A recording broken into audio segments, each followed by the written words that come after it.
Okay, I finally seem to have struck a nerve with my last video when I said that Solo was not my favorite Star Wars movie, or said it wasn't great, or I didn't love it, or something to that effect. And I got a comment saying Solo was good, and yeah, it was fine. I don't have a lot of terrible things to say about it, so I hear you. It wasn't a terrible movie. I just didn't need it. So it came out like 5 months after The Last Jedi, which I wasn't allowed to like that one. So that kind of tinged my willingness to go see another one. I didn't even see the Solo in theaters. I just waited for it to come out on Netflix, and I watched it, and it was fine. But Han Solo origin story just wasn't a movie that I needed. I felt like I had a pretty good idea of who he was and what he needed to do in the story. And yeah, there's some interesting little tidbits in there. I liked how Han and Chewie met. I like seeing the card game that Han and Lando play together. A little bit of background. I was underwhelmed by the Kessel Run. That's kind of like, you know, I always thought the Kessel Run was gonna be, you know, something that he did regularly, and he got to 12 parsecs that one time. But I mean, again, it's an interesting addition to his backstory. And that's how it is. It's canon now, because it was canonized in the film. But something that was not canonized in the film, or any film, is that droids can't be force sensitive. So I'll still stick to that one. I didn't get any YouTube comments about that. But when I posted the video on Facebook, the link, the comments kind of came in about midichlorians and no, droids can't be force sensitive, and kind of cuts to that idea of, you know, life versus technology. And I'm going to say they're just not mutually exclusive. I'm going to argue that droids, especially the ones that we have spent so much time with on screen, they have personalities, and they have been interacted with by the Force. They've been manipulated by the Force through Force users over time. I still say that they are as alive as any other character. Yoda, in all his wisdom, pokes Luke on the shoulder on Dagobah. Says, "Luminous beings are we, not this crude matter." Biology, the organic mass that we are lumped into, that is not who we are. That is what Yoda was saying. We are the Force. So the spirit or the life that could be inside of R2, for example, is not based on him having to have like a lump of organic matter in there. I kind of toyed with that. Like, oh, what if they actually make droids with a little piece of brain in them for processing power or something? And, you know, that might solve the problem, but it's not necessary either. There's this hard line people like to draw between droids and people, or life and technology. And I think in this galaxy far, far away, it's not talked about much, but they're not all that different. So the midichlorian count argument is a tough one. That kind of cuts back to George Lucas's Star Wars, versus Disney's Star Wars, because no, I don't think George Lucas would have ever put a droid in the position of being alive and potentially being force sensitive. They were objects to him, as far as I can tell. And yeah, they were fun characters for him to play with. But I don't think Disney and the showrunners, the execs, the writers, people they're putting in charge, J.J. Abrams, are making that distinction quite so clear. I think there's an allegory there that has been missed for decades about, you know, citizenship and like human rights and sentient rights or whatever, because they did touch on it in Solo. They kind of glossed over it. That's one of the things I didn't love about that movie, is they didn't do as deep of a dive into it as I thought they could have, because L3 is clearly aware of the fact that she is enslaved to a master. The fact that 3PO has to call everybody master, and the fact that Anakin was raised as a slave are, I believe, somehow interconnected. It's not a coincidence that this kid who grew up as a slave and became the most powerful Jedi of all time,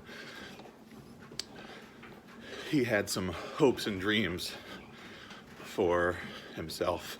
Maybe he created 3PO to call him master so that he wouldn't feel like he was the only one calling anybody master. Somebody calls him master now. And then as he got older and became a Jedi, never did make that master rank. Oh, that must sting. But again, they don't really touch on the slavery allegory in the old original trilogy or in the prequels. It's just sort of glossed right over. You've got these clones and droids that Lucas was perfectly fine with just treating as just lifeless. So we learned pretty early in The Force Awakens that the new minds behind Star Wars are not feeling the same way. You know, rather than cannon fodder stormtroopers, one of the first things that we see in terms of characters in The Force Awakens is Finn removing his helmet, and it shows his humanity. We get a real deep look into a stormtrooper for the first time. And it's not Luke or Han impersonating a stormtrooper. That's a dude that was raised as a stormtrooper. And we get to look inside the mask, and we get to know that character. And in terms of droids, Rey, as soon as she sees BB-8 getting mistreated, her heart goes out. She's like, hey, Tito, back off. And she chases him off. I mean, if droids were just property, then, you know, whoever's got the droid in her possession, that's that. And Rey has the opportunity to sell him.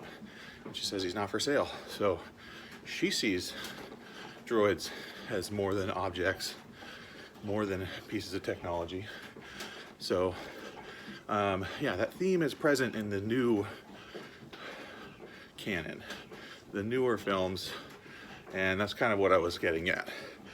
Yeah, it is definitely different than anything that they would do in the old prequels or the original trilogy. But for a droid to have more to him than simply circuits and wires, it doesn't seem out of the realm of possibility with the direction that they're going with the new films. We're also going to see when it comes out, obviously. Episode 9 drops, and C-3PO is still just a protocol droid. They just gave him red eyes, or they reprogrammed him for something else. And again, it's still programming related. Totally fine. That'll be cool. I'm sure it's going to be pretty good regardless, because I think they know they can't mess this up. After The Last Jedi, I think JJ is walking on eggshells there, but yeah. So not force sensitive in the sense of like being able to lift boulders or do mind tricks on people necessarily, but force sensitive, just part of the living force in the sense of like Chirrut in Rogue One. You know, he was aware of the force. He couldn't tap into it, but it did protect him and his crew. And that's, I guess, kind of what I'm getting at, is droids still fall into the realm of all living things that the force watches over and connects and binds us and penetrates us. And so that's kind of what I was getting at with the force sensitive droids. Not like a droid Jedi necessarily, but just those few droids that are more than meets the eye in our Star Wars stories. So yeah, those are a little bit of responses to some of my comments that I got, both Facebook and YouTube. Thanks for joining in the conversation, guys. Always like having something to talk about. I am feeling pretty dehydrated, so this is a challenge with keto that I am gonna, yeah, no segue whatsoever, sorry. Yeah, with keto, staying hydrated is really important, and I'm feeling it this morning. I haven't been drinking enough water, and I've been trying to just change up the foods and focusing more on like trying to eat a little bit more like cheeses and like fatty meats, stuff that's supposed to be a little higher fat, because I've been a little bit low on that, and it's tricky to keep it all balanced out because I am really feeling the lack of water intake today, and I'll continue to feel it until I ramp it back up on a regular basis. So there's the health update. I have not stepped on the scale today, or in a couple days actually, but last time I checked, I think I put it on the last video, about just hovering just under 340. I had been for a few days, and I'll make sure I get a weight update, but I'm feeling still pretty energized. The lack of energy, I can tell, is kind of from the dehydration. I'm getting flushed, and that part is pretty normal for dehydration. It doesn't feel like it has much to do with my diet. My kidneys don't hurt anymore because I've been backing off of just hitting the lean meats super hard. So that's eased up a little bit, but if I keep up with the lack of liquid intake, I'm pretty sure that kidney pain's gonna flare back up. So yeah, I am still doing this. You'll still see videos coming, and if you have anything to add, by all means, throw it in the comments.